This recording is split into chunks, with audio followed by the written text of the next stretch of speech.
Hamilton. How you doing, my man? Good, man. How about yourself? Not too bad. I'm trying to stay cool here. What's the weather like in Georgia at the moment? Right now it is sunny and about 84 degrees. So well, I'm not gonna say it's extremely sunny. It's a little cloudy, but it's 84 degrees. It's not too bad. Um, we have a little bit of a bipolar weather thing going on. Like one Yeah. day one day it'll be like 90 something degrees, and then the next 3 days it'll rain, and then it'll be sunny. So it's not too bad right now where we are. Well, where I'm at in Ontario, we're just going through a crazy heat wave. Like it's not normally this humid.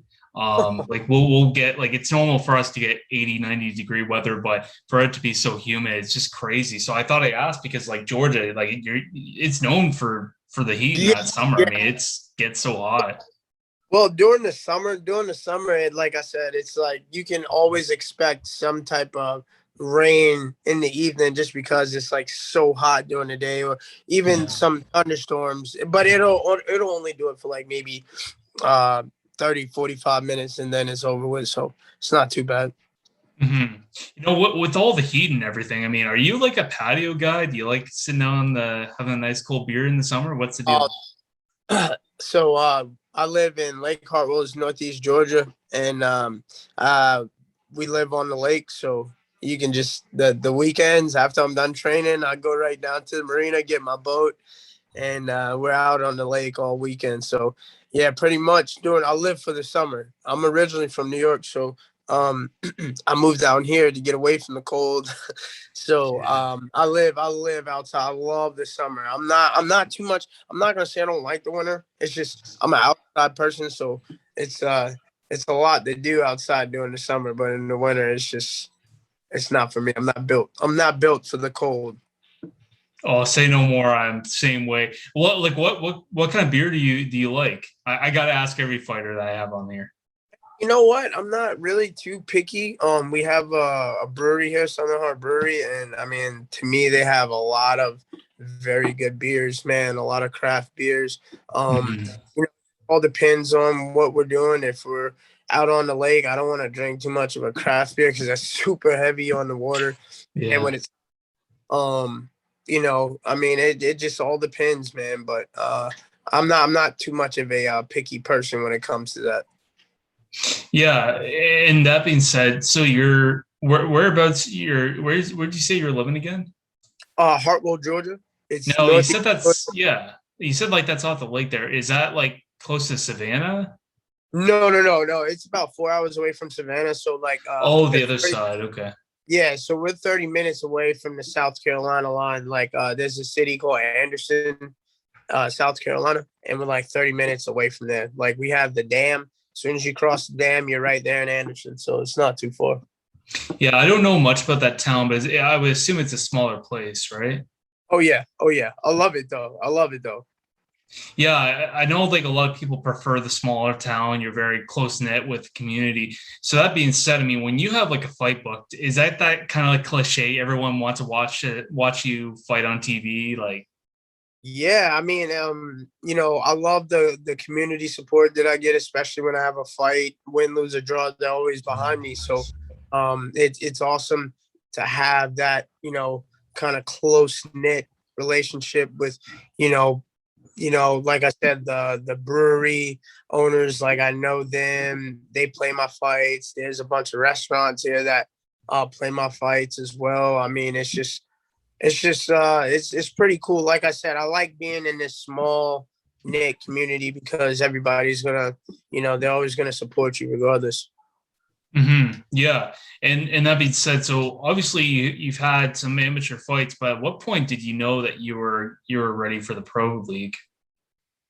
Um, After one of my last amateur fights, I got called up to Team Lloyd Irvin. Mike Easton at the time, he was in the UFC.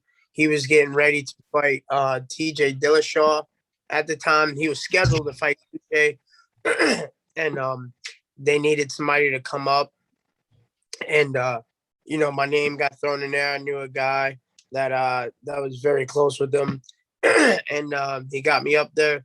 and I was training up there, and I'll never forget James Vick was up there as well.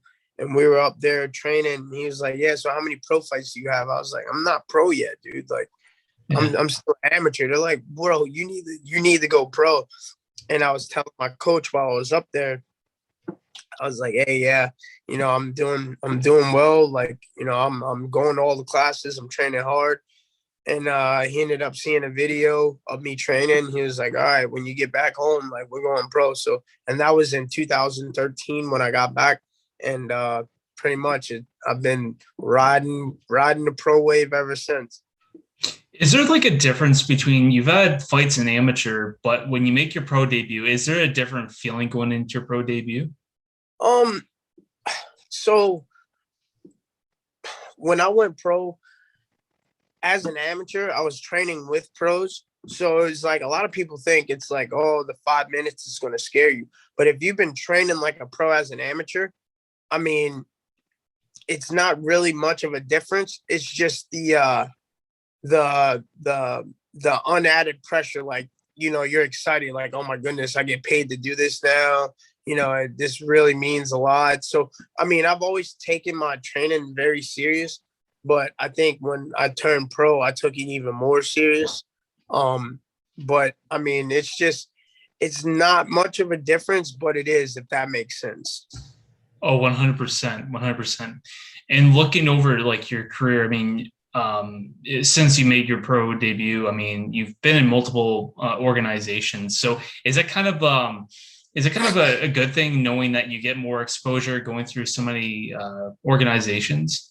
Yeah, so I really pride myself on being forged in the fire from day one. I mean, my pro debut, I fought Juan Puerto. That I fought him on a week's notice, and I had no pro fights. He had five. I could have easily been like, "Oh, let's opt out for another opponent." But from day one, I was always forged into the fire. And like you said, you can look at my record and seeing who I've fought, who I've been in wars with, and I mean, it speaks for itself. So I think that looking back, yeah, you know, there's something to be said about people that get built up to that, but it's also something to be said about people that have been just fighters fight. My jujitsu coach says that all the time. Fighters fight. So yeah, I enjoy traveling. I enjoy going into unknown territory. Fighting the hometown guy and coming back with a win because it does something. You know, internally for me and mentally when you can go to where you're not even known and come back with fans. So Mm-hmm. And now that being said, I mean, I know you're talking about getting more of that exposure, but is it kind of were you kind of worried when COVID first happened? Because I mean, you just made your Bellator debut in April, I think April. Um, like, were you worried at any point with the COVID and not sure if MMA athletes were going to be able to fight? Were you worried at any point? so literally I got married March 7th, and we went on our honeymoon. Me and my wife, we came back and everything shut down. And I'm like, what is going on? And my coach, like, the school's closed and everything. So, I did a little training on my own, but it's still not the same as, Oh being no. in that gym atmosphere. I knew it was going to take a little while for things to get back to somewhat normal, but I was never worried. I was like, you know what? It's just a roadblock. We just got to figure another route to go to get to where I want to go. I'm not going to stop. So, but I was very, very happy and very fortunate to, be able to be called up to Bellator and make my debut, and we're still pushing forward. Mm-hmm. And your last two fights, obviously, they're both sorry, before your Bellator debut, your last two fights prior were both wins and under NFC and under combatant. So at that point, did you and your team already have an idea that Bellator was looking to sign you, or did they just come to you? How'd that work out? So we were looking for fights. I was normally a flyweight. I fought at 35 a couple times. And I was just training, and just staying ready. My manager, Oren Hodak for KO Reps, he was just telling me, he's like, look, you got your passport, you got, like, especially with this COVID thing going on, Yeah. people can fall out, just stay close to weight and, just keep training. And I did that. But they came to us, they were looking for a fight for Magomed. And I mean, Magomed's tough. And we took that fight on 7 days notice, and they were looking for a fight. And I was like, you know what? I can't sit around and keep trying to wait for a fight to come, like a good fight. Like, I need to be active, because at the time, I want to say I hadn't fought in 2 years just because of, COVID and everything else. Mm-hmm. And, we took that fight, and, Magomed came away with the win. And, but here we are now. We're at on my second Bellator fight. I'm fighting Mateus Matos, and it's going to be a different story. Yeah, yeah. Well, and I wanted to ask you about that. And getting a short nose fight with a tough guy like Magomed. I mean, he's known for his jiu-jitsu. I mean, you can see it on paper. I mean, on his record. And that being said, so when you signed the deal, was it just the one fight deal and then you got to sign another one, or what deal did they give you? No. So, like I said, my manager is a beast, man. And I told him, I was like, look, if we're gonna do this, like, we gotta make it worthwhile. So we got a multi-fight deal. So Good. it's I'm signed to Bellator well, I've been signed to Bellator since Magomed, but officially I'm a Bellator Bantamweight, which is probably, in my opinion, it's just as deep as the UFC 135 weight class. I mean, it's just killer. And I enjoy it. I love it, because that's gonna take my training. That they're gonna bring the best out of me. So I'm excited. I'm excited for my Bellator future. Right. And I do want to touch upon your opponent in a second. But I guess, like, you kind of had not the start that you want in Bellator. I mean, you had a short notice fight. But is there anything that you've learned fighting a tough opponent like Magomed? Oh yeah, I've learned a lot about myself, especially from that fight. So first of all, like I said, I was staying low, making sure that if I needed to make 125, I could. And I mean, even then, I was like, okay, we're going in here, we're gonna go out here and we're gonna fight to beat this guy. We're not gonna just, oh well, we're here. It's making all these pre-existing excuses. That wasn't even an issue. What I've learned was everything that I need to fix was very minuscule. I had the skill, I have the will, I have the cardio. I just needed to get a little bit bigger, and I lost that Friday, and I got home that Saturday. Yes, that Saturday afternoon. That Tuesday, I was in the gym lifting, and I have been lifting ever since. So it was like, okay, he gave me the best that he had. I feel like I didn't give up my best, so I know where I need to be at. So, it kind of made me kind of gauge myself against the best in the world. And, I hung in there for a little while, and, it is what it is. You don't lose. You only lose if you don't learn from your mistakes. So it was a very great learning experience. I needed that. I needed that to fuel the fire under me. And like I said, this next fight is going to be a very different story. Well, and the thing is, the story is that you have the time to prepare this time. And I think a lot of people don't realize, when you look at someone's record and you see, oh, well, they lost against so-and-so. Okay, but you don't know the story behind it. You don't know, like, short notice fights are hard. I mean, I don't think there's a lot of talk and belief that, oh, well, short notice fights, actually, you're more likely to win because you got nothing to lose. But I mean, people don't realize how tough that is to make the weight. It's the weight cuts. Or you have to add on the weight. Like, for your situation, you're preparing to cut to 125. So I mean, for you, I mean, that's really difficult to do. But now being able to see what your potential at being prepared for a fight, we'll get to see what you're made of. Oh yeah, of course. And my coach had to reiterate it to me after the fight, because I'm my biggest, like, I'm win, lose, or draw. I'm always like, I can improve. Like, no, I should have did this. And there's a difference between, excuses and facts. And he look, it's fine. Like, be upset, but realize like there are facts to this whole story with you in this short notice fight. It's not, you're not making excuses. These are, etched in stone facts of, how much time you had to prepare, how good this guy is, this and that. So, I had to kind of simmer down a little bit after that fight. But like I said, I've been working ever since I got home from that fight. And I can't wait to get back in the Bellator cage. Excellent. And now talking about your opponent here, I didn't even know about this. I couldn't find it anywhere. I knew that you said that you were having a fight booked, but Yeah. there was no opponent. Nothing was put on. Bellator hasn't put anything on. Yeah. I don't know why they do or why they haven't done that. But looking at your opponent, without spoiling your game plan too much, what are the things that you and your team are working on for this fight?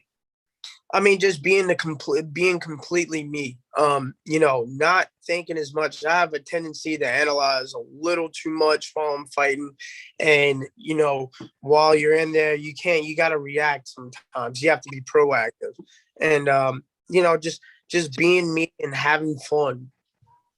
And that's, I think sometimes that's things that you got to do, and it's not so much. You can't just go in and just fight the way you think you want it. Sometimes you have to just be yourself in there. Mm-hmm. And with your opponent, can you kind of give me a prediction here? I can tell you this: he's going to get touched a lot. He likes to stand up. He trains with the Pitbull brothers, actually. So he likes to stand up. He has some ground game from what I've seen, but with no disrespect to him, I'm concerned, but I'm not worried. Right. So there's, I know what he can do, but I'm not worried about it. The only thing I can focus on is my offense and doing what I need to do to win the fight. If I start worrying about what he's doing, then I'm losing time. I'm losing the fight. I'm on my heels. So. Perfect. And you just mentioned the Pitbull brothers. One of them is going to be fighting AJ Mckee. Yes. I was thinking about it. I was like, I wanted to say something. I was thinking about that league up, AJ Mckee. So looking at that fight, what are you expecting to see from that fight? Fireworks, because AJ Mckee is no slouch, and neither is Patricio Pitbull. They're both going to come in there to fight. I think this may be one of the more exciting fights of the year in Bellator.